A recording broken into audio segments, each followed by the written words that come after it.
Good evening, ma'am. My name is Jorin Bacani from third year criminology student from Block 3. Tonight, I will discuss our course outcome assessment under your subject, which is in juvenile justice system. This topic was under midterm period and it is annulment. So, what is this annulment? Annulment is conceivable when the Philippine Family Code consider the marriage to be void from the start due to specified reasons. There would be a lack of vital and normal requirements that are required for a marriage to be valid. A marriage component include legal capacity such as spouse age, gender criteria, and when the relationship began. It is against public policy when it involved uh, incestuous relationship or when one of the parties has financial interest in the others. Marriage may be cancelled under Article 45 of the Family Code for any of the following reasons that existed at the time of the marriage, and here are the ground for annulment: lack of financial consent, insanity, consent was obtained through fraud, consent was obtained through force, intimidation, and due to influence, importance, and lastly, sexually transmitted disease.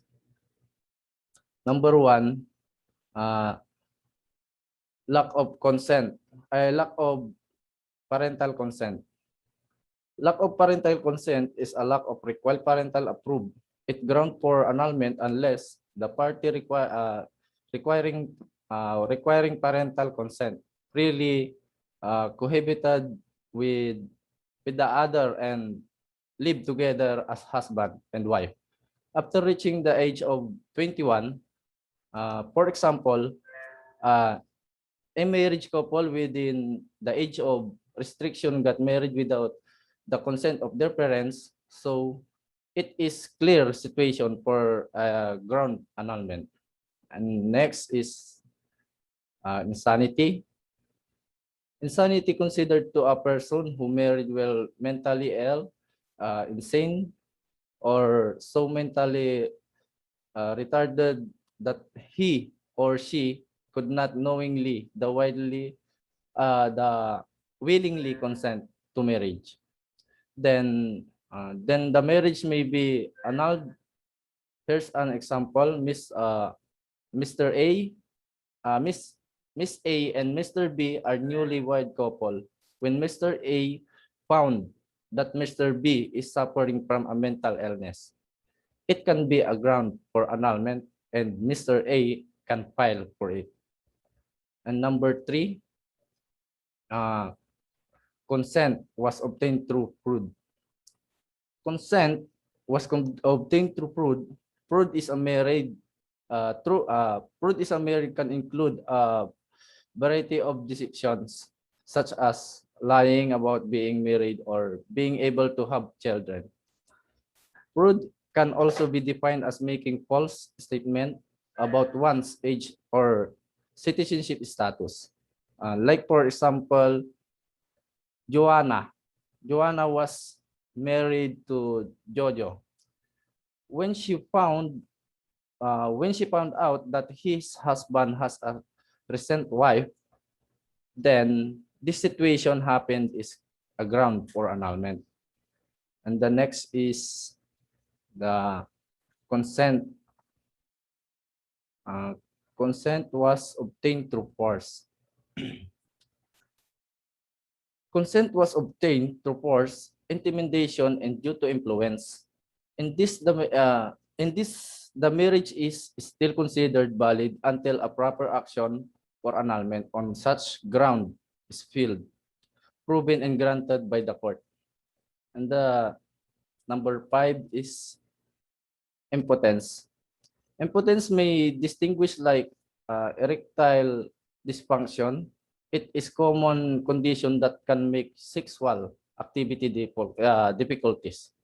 It may lead to a loss of intimacy in a marriage, or long-term relationship affecting the mental well-being of both parties, both partners. And lastly is sexually transmitted disease can be a ground on annulment. For example, a married couple living in together with the husband, when the husband found out by his wife that he was sexual transmitted disease, to that he get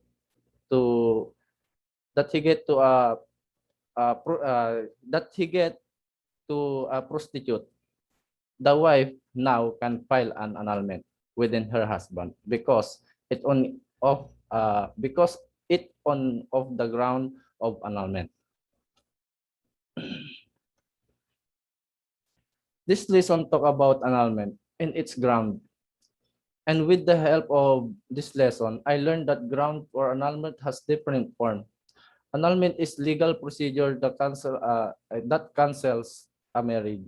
In addition, annulled marriage is erased from a legal perspective, and it's declared. Nevertheless, I can apply this lesson to my choosing future career by assisting couple having kind of this situation. The fact that is annulment is a deep conversation and serious problem from both married person. It should be undergo to a right process. So when the times come when I am when I'm now in the service and encounter such a problem, I have the idea and knowledge on how to handle this kind of situation. That's all, ma'am, and thank you.